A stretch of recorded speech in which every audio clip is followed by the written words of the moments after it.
It always seemed like a cinematic detail, something that happened in movies when timing completely fell apart. But right now, on the shoulder of the I-90, it was all too real. Laura Bennett tightened her grip on the BMW's steering wheel as the engine sputtered and went silent. A faint stream of smoke curled upward from the hood, taunting her with the one thing she'd spent her entire career avoiding: failure. She coasted the car to the side of the road, the thrum of traffic pressing in around her. Her heart was racing. She glanced down at the dashboard. In just 28 minutes, the board of directors at Heartwarming Motors would sit down in a gleaming glass-walled conference room and expect her to stand at the front, poised, prepared, in control, unveiling a strategy months in the making. A strategy that, if approved, would not only alter the company's future but cement her place in it. But now she sat powerless on the side of a highway. She reached instinctively for her phone, dialing roadside assistance, fingers shaking slightly. The operator's voice was kind, apologetic, useless. "We can have someone there in an hour." "In hours?" It might as well have been forever. She leaned back in the seat, eyes squeezed shut. The silk scarf tied neatly around her neck, chosen to project elegance and authority, suddenly felt like a noose. She pulled it loose, exhaling slowly, watching tendrils of smoke dance in the dull reflection of her side mirror. She had worked too hard for this, fought through too many late nights, too many closed doors, too many dismissive nods from executives who never expected her to be more than capable. And now, after all that, a broken engine was going to rob her of everything. A soft chime buzzed from her phone, a calendar alert, one last digital slap reminding her that the board meeting was minutes from beginning. She could already see them, tailored suits, tapping pens, raising skeptical brows. Where is she? Why wasn't she prepared? Powerless, that's how she felt. For someone who'd built her professional identity on being 3 steps ahead, this wasn't just frustrating, it was humiliating. She considered calling her assistant, stalling for time, maybe sending her presentation for someone else to narrate. But no, she wasn't that kind of leader. She had promised herself she'd never be the woman who walked into a meeting with excuses. Still, she was stuck, her car dead, her options mostly imaginary. Trapped on a roadside in heels and lipstick, and hope vanishing like the smoke spilling from her hood. She let out a whisper, low and shaky. "Not today, please, not today." And that's when she heard it. The crunch of gravel behind her, a vehicle slowing down, not the roar of assistance or the sharp sound of a tow. No, this was quieter, slower, hesitant. Her eyes flicked up to the rear view. A pickup truck. Faded paint, rust near the bumper. The kind of vehicle that had practical value, not aesthetic charm. The kind you didn't see in valet lots downtown, not the kind Heartwarming Motors would ever spotlight in a showroom. The driver's side door groaned open. A man stepped out. Worn jeans, gray t-shirt, broad-shouldered, calm, completely out of sync with the high-octane corporate world that Laura lived and breathed. He walked slowly, deliberately, hands visible at his sides like he knew the sight of a stranger might make a woman on a deserted highway a little uneasy. She instinctively checked her door locks, even though they were already secured. Her pulse quickened, wondering whether he was help or something else entirely. He stopped a few feet away from her window, his voice rising above the din of passing cars. "Morning, ma'am. Looks like you could use a hand." His voice was used to open spaces and honest work. Midwestern, steady, no flash, no pressure. Laura cracked the window halfway, just enough to speak through. "I called for a tow. They'll be an hour," she said, hating how uncertain her voice sounded. The man nodded once, no pity, no pushiness. "Name S. Daniel Walker," he said.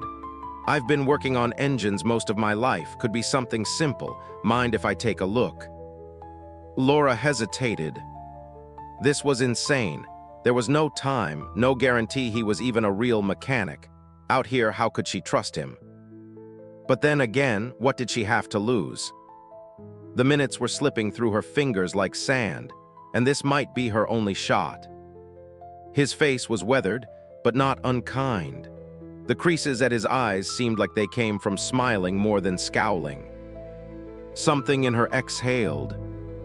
She unlocked the door and stepped out into the cool autumn breeze. "I'm Laura," she said, her blazer already catching the wind. "If you think there's a chance it's fixable, I'd appreciate it." He gave her the slightest nod, one that said, "I got you," without needing fanfare. "Let's see what we've got." She popped the hood. He moved with ease like he'd done this 1,000 times. Steam puffed into the cool morning air, and while she tensed at the sight, Daniel didn't flinch. He rolled up his sleeves, exposing arms marked by old scars and calluses. To Laura, they looked like proof that this man didn't just say he worked with engines, he lived it. He leaned in, focused, precise. No fancy scanner, no diagnostic device, just a pair of hands shaped by experience. There was something oddly calming about it.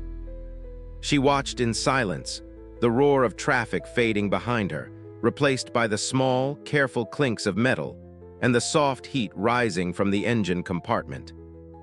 "You really seem to know what you're doing," Laura said before she meant to.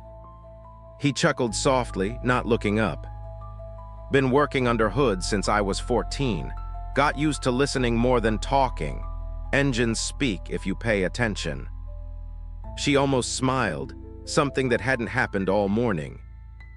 For the first time that day, it didn't feel like everything was falling apart. It felt like maybe she had a chance. And it had started with a stranger who didn't ask what she did, where she was going, or whether she could afford him. Just if she needed help. Daniel worked as if the engine were an old friend he hadn't seen in a while, one he was reacquainting himself with through feel and instinct rather than tools and diagnostics. His movements were calm, deliberate. There was no panic in him, no frustration, only the steady rhythm of a man who trusted his hands more than machines. Laura stood nearby, arms folded, her anxiety unraveling thread by thread. She'd been in dozens of corporate meetings, pitched strategies to hardened investors, and walked into rooms full of people ready to dismiss her. But this, watching a stranger quietly try to bring her car back to life, was something else entirely. Normally, her world worked in trades, time for money, effort for rewards. But this man, Daniel, hadn't asked her for anything. And it unsettled her in a way she couldn't explain. As he leaned deeper under the hood, she caught sight of the story written on his arms. Faint scars here and there, skin darkened by years of grease and sun, calluses thick over his knuckles. These weren't the hands of a part-time handyman or someone playing savior for the day. These were the hands of someone who'd lived a life of work, grit, discipline. "Does it look serious?" she asked cautiously. He emerged briefly, wiping sweat from his brow with a worn cloth from his back pocket. That towel looked like it had been with him for years, probably used on half a dozen roadside engine rescues. Radiator hose clamp was loose. Might have overheated and forced a shutdown. "I can try to rig a fix, get you moving long enough to make wherever you're headed, but it's temporary." Laura's heartbeat kicked up. That would be amazing. She watched as he moved to the back of his truck and opened the tailgate. No sleek toolkits, no rolling drawers or smart devices. Just a collection of scratched, well-used tools organized in a metal box dented from time and work. Still, each tool had its place. As he picked his way through them, it all looked surprisingly methodical. Nothing fancy, nothing labeled. Just efficiency built from experience. He handed her a pair of gloves from the box and gave a soft smile. "You mind helping? Hold this clamp for me while I tighten it up. Shouldn't take more than 10 minutes." Laura blinked, startled. No mechanic had ever asked her to help under the hood, especially not in her tailored navy jacket and still creased trousers. Still, she slipped the gloves on. They were too big and smelled vaguely of oil and thyme, but somehow it made the moment feel more real. She leaned beside him, holding the clamp steady, careful to follow his motions. "So do you do this often? Save people on the side of the road?" He grinned, not looking up. "Only when I'm not late picking up my daughter, which, by the way, I am." That surprised her. She hadn't expected him to have a daughter. He didn't seem rushed or flustered, just enough in a hurry to hint that helping her had been a choice, possibly even an inconvenience. "I'm sorry," she offered quickly, shifting her grip slightly on the metal. "If I'd known you were on your way somewhere." "You couldn't have known," he interrupted calmly. "And I'm not on a clock, well, unless you count school pickup deadlines." That small sentence did something unexpected. It softened the space between them. Not just mechanic and motorist anymore, but two people with lives, real lives, intersecting for a brief window on barren asphalt and roaring traffic. Laura realized she didn't need to rush him anymore. His pace was his own, and it was more effective than panic. A few more turns of the wrench, a silent check of the coolant, and then that nod again, subtle, certain. "All right, give it a go." Laura climbed back into her BMW, still warm from the morning sun. She turned the key in the ignition, not breathing. The engine came to life, strong, smooth, clear. Tears threatened her eyes, not out of sadness, but deep, overwhelming relief. She stepped out quickly, leaving the door open, heels crunching on gravel. "It's working, oh my, thank you. You seriously saved me." Daniel leaned back against the front fender, wiping his palms on his jeans. "Glad it held. You'll want someone to look at it more thoroughly, though." Laura pulled open her handbag, already digging for her wallet. She had no idea what someone like him charged. $50, $100. She held out a folded set of bills. "Please take this. I owe you so much more. This has saved me hours of chaos, possibly even my job." Daniel didn't move. His eyes flicked to the cash, then back to her eyes. "No need," he said simply. "But, ma'am," he added, his voice slightly firmer now, but still kind. "I didn't do it for money, just glad I could help." She was stunned. In her world, nothing was free. Favors came with conditions. Meetings had deliverables. Silence meant negotiation. But Daniel just stood there, tucking his rag back in his pocket like he did this every day. Like acts of kindness were routine. "Well," he finally added, a soft smile playing at the edge of his mouth, "I haven't had breakfast, and I'm starving, but I still wouldn't take your money." Laura stared at him for a beat. Then she remembered. The sandwich. In the chaos of her early morning, she'd packed a turkey and avocado sandwich. Good bread, fresh ingredients. She had planned to eat it at her desk after the presentation. Instead, she reached for it now, pulled it from her bag, the wax paper still sealed neatly. She offered it to him. "It's fresh, no cash, but maybe this." Daniel reached for it the way someone might accept a gift, not a trade. Carefully, with intention. "Now that," he said, "is more than enough." And something shifted. In the silence that stretched between the sound of traffic and the crinkle of parchment paper, something quietly extraordinary happened. Two strangers, bound for a moment in roadside smoke and shared humanity, simply nodded. Laura watched him move toward his truck, sandwich in hand. A humble thank you exchanged without fanfare or expectation. And without fully knowing why, she felt something she hadn't felt in a long time. Something that had nothing to do with titles, trophies, or timelines. She felt still. She felt seen. Laura slipped a business card from her wallet and crossed the short distance between them. "In case you ever need anything," she said, holding it out. "I work at Harbor Line." Daniel tucked it into his shirt pocket without ceremony. Then he gestured to her car. "You've got somewhere to be. I think it's time." Laura nodded, climbed quickly into the driver's seat, and merged back into traffic. As she drove, her eyes flicked once to the side mirror. Daniel hadn't moved yet. He watched her go, the sandwich still untouched in his hands. And for reasons she didn't understand, it mattered. The engine purred beneath her like it hadn't in weeks, steady, strong, like it hadn't just failed her 2 hours ago on the side of the I-90. Laura guided the BMW onto the city exit ramp, her hands steady now, her mind anything but. Traffic blurred past. Her phone buzzed with rescheduled calendar alerts and missed calls from her assistant. The presentation had been delayed, not canceled. Miraculously, the board was still available. She had time, barely. But she also had something else now. A mind that kept circling back, not to the numbers in her slide deck or the outcome of the meeting, but to Daniel, the man with the scarred hands, the calm presence, the stranger who had passed up a few $100, asked for nothing but a sandwich, and given her back a future. Her thoughts drifted towards moments she hadn't fully acknowledged while they happened.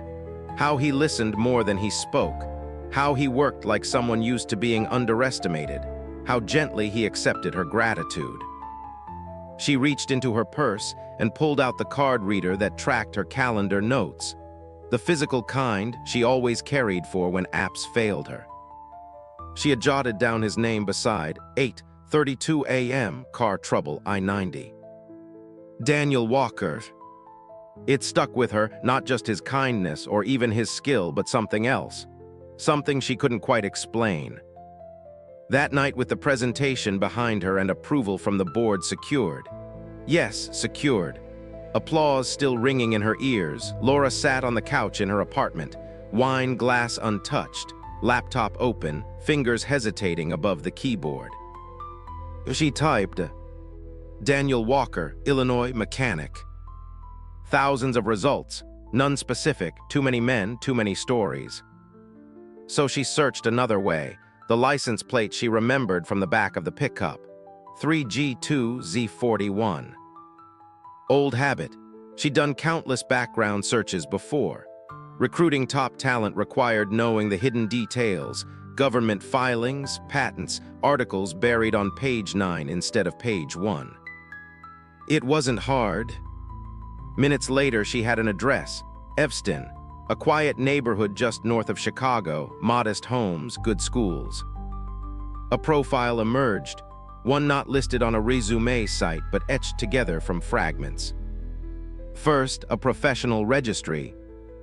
Daniel J. Walker, former senior mechanical engineer, Summit Engineering Solutions. Keywords flagged multiple patents, battery efficiency, cooling systems, innovations referenced across white papers and auto manufacturing blogs. Laura sat up straighter. Wait, this man wasn't just a mechanic. He was a brilliant engineer, one the industry had apparently forgotten. Summit published 2 of his design papers back-to-back in 2019. And then nothing. He had vanished. No press, no scandal, just silence.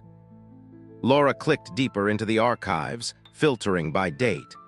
She scrolled for 10 more minutes until she found it, tucked in the digital back corner of an Evanston community newspaper. A small obituary.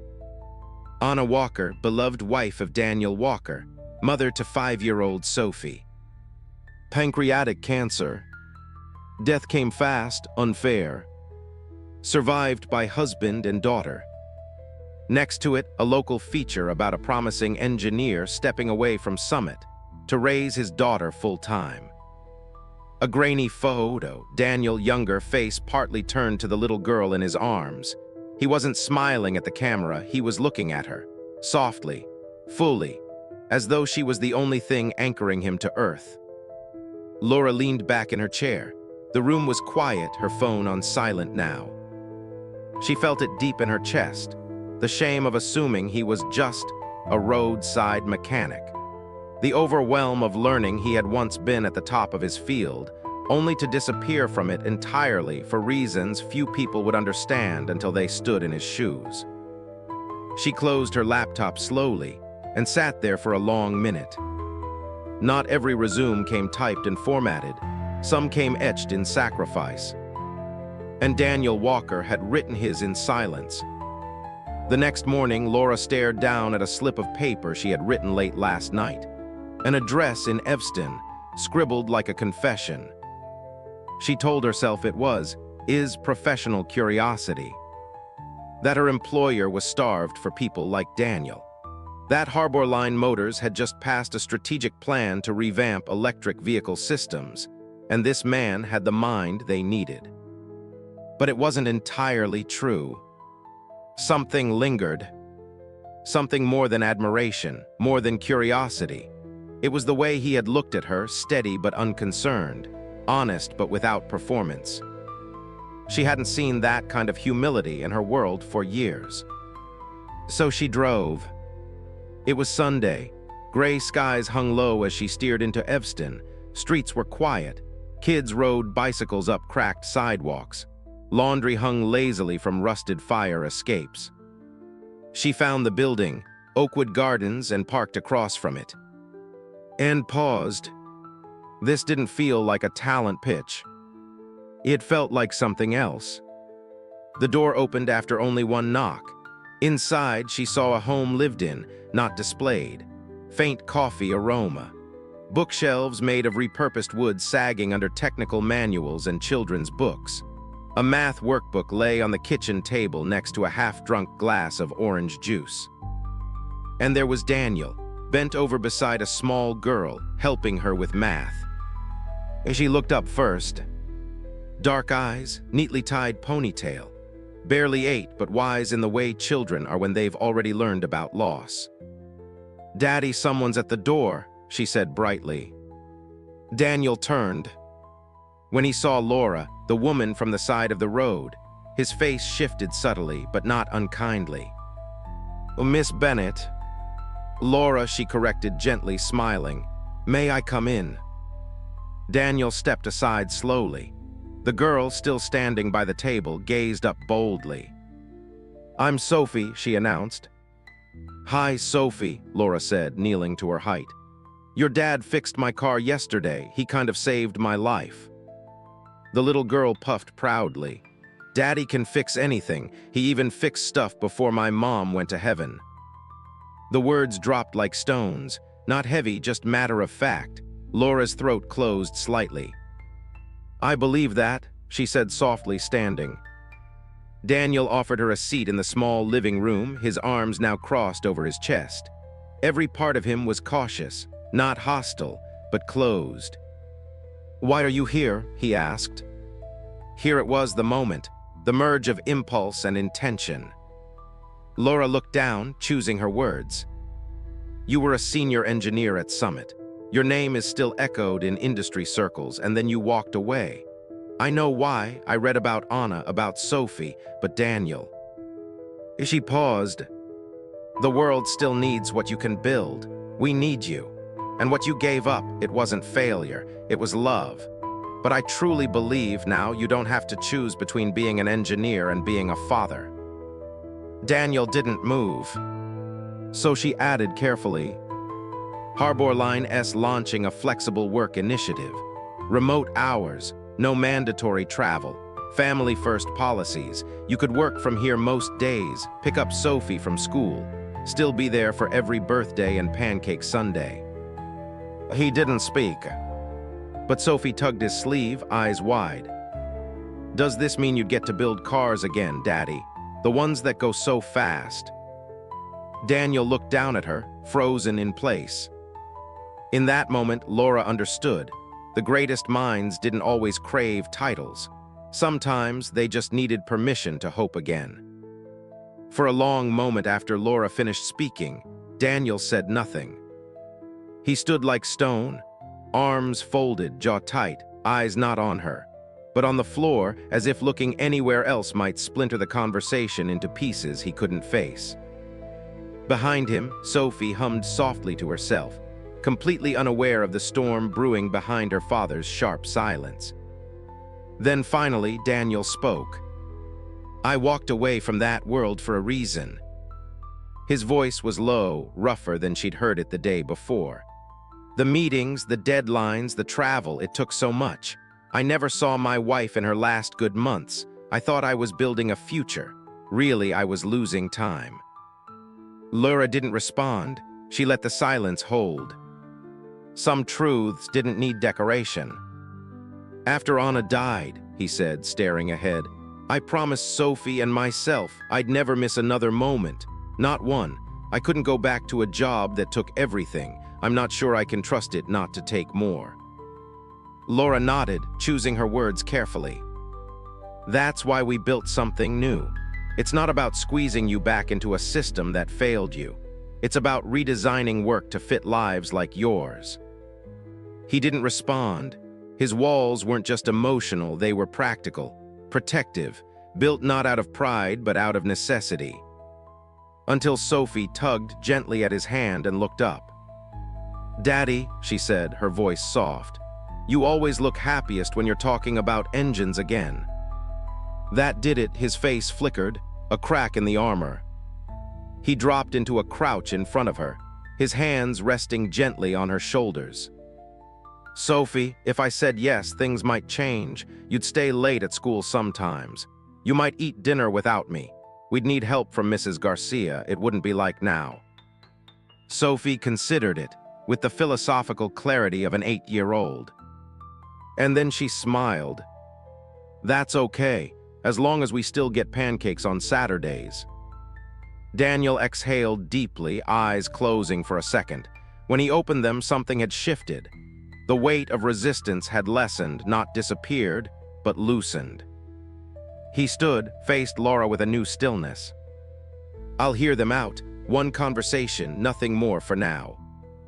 The words weren't a yes, but they were no longer a no. Laura smiled, not triumphant, but grateful. That's all I ask. 2 days later, Daniel stood in front of Heartwarming Motors, headquarters. Steel and glass rose hundreds of feet above him. It gleamed like the machine it was, efficient, cold, designed for perfection. He adjusted the borrowed tie around his collar. It was a little too tight and exactly the wrong shade of blue. He felt like someone pretending to be someone else. The doors whooshed open. Inside, Laura was waiting, dark blazer, confident stance, that familiar softness in her eyes. You ready? She asked. He managed a half smile, as I'll ever be. Inside the boardroom, 4 executives greeted him. CTO, head of engineering, 2 project leads. He shook hands, sat down, and waited for the grilling to begin. At first, the questions were predictable.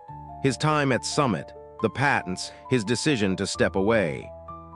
He answered simply, honestly, details short but not evasive.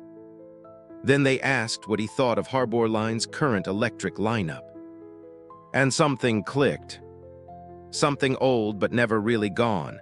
His voice changed. He leaned forward, eyes steady. Confidence no longer fragile but growing. The engineer returned. When someone asked, what's the biggest barrier to battery performance in EVs right now? Daniel didn't hesitate. Thermal balance. He rose to his feet, picked up a marker without asking for permission, moved to the whiteboard and sketched a battery configuration he had once drawn at 2 a.m. on the back of a cereal box. He talked fast but clearly, his hand moving like a conductor directing an orchestra. Laura, seated near the door, watched quietly. Her smile grew, not smug, but full of something that looked even better than pride, relief. This wasn't just a comeback. It was a man rediscovering the language of his soul. When he finally set down the marker, the board was a jungle of arrows, voltages, and annotations. One executive finally leaned forward, tapping the design. You built this on your own. Daniel nodded. Not built but dreamt, something to keep me busy after bedtime. The CTO blinked, then smiled. Clever, damn clever. Could cut heat waste by 20% without losing speed. In that instant, the air changed. It wasn't an interview anymore. It was collaboration. Two engineers leaned forward, launching excited questions. Graphs and challenges flowed like water. Timelines, teams, testing labs. Daniel found himself answering like a man who never left. For the first time in years, he wasn't surviving. He was alive. 2 hours later, Daniel stepped into the lobby, arms loose, tie crooked now without him realizing it. Laura walked beside him, both of them quiet. "You crushed it," she said gently. He sighed, overwhelmed but grounded. It felt like remembering who I was and realizing I could maybe still be him. She didn't say anything, just nodded. Sometimes the right affirmation is silence. That night, he told Sophie everything. She was sitting at the table, crayons everywhere, every color scattered like confetti. He told her about the whiteboard, the questions, the electric sedans, the moment he forgot to be afraid. When he finished speaking, Sophie tilted her head. "Did you say yes?" Daniel hesitated, then smiled. "Not yet." Her lips puckered. "Do you want to?" He looked at her seriously, really looked. "I think I do, yeah." Sophie didn't jump up or clap, just nodded as if that was the final piece she needed. "Then you should," she whispered. And Daniel felt the most unexpected thing of all, peace. That night after she'd gone to bed, Daniel opened his laptop. He stared at the cursor, blinking in the draft email. Then he typed, "Subject acceptance. Team, thank you for the opportunity to speak with you this week. After careful thought, I would be honored to accept the position. Please consider this my formal confirmation to join Heartwarming Motors as Senior Engineer, Electric Division. Thank you for believing in second beginnings. Regards, Daniel Walker." He stared at it for a long moment, then clicked send. The cursor stopped blinking. It was done. The first day Daniel walked into Heartwarming Motors as a full-time engineer, it didn't feel like a job. It felt like a second beginning. Laura met him in the lobby with a knowing smile. "You ready, Mr. Walker?" He smiled back, adjusting the tie Sophie had insisted on helping him with. "Guess we're about to find out." 3 months later, Daniel's whiteboard sketch had evolved into real-time lab tests. His team was refining prototypes. Engineers from competitor firms were already curious. But none of that compared to Sophie's face when she saw the battery being tested for the first time. "Daddy, it's really real." "Yeah, sunshine," he said, resting a hand on her shoulder. "It's real." Their home had changed too, not in size or decor, but in how it felt. There was laughter now, shared dinners, Saturday pancakes. Laura often joined under the excuse of work late on Fridays, but everyone knew better.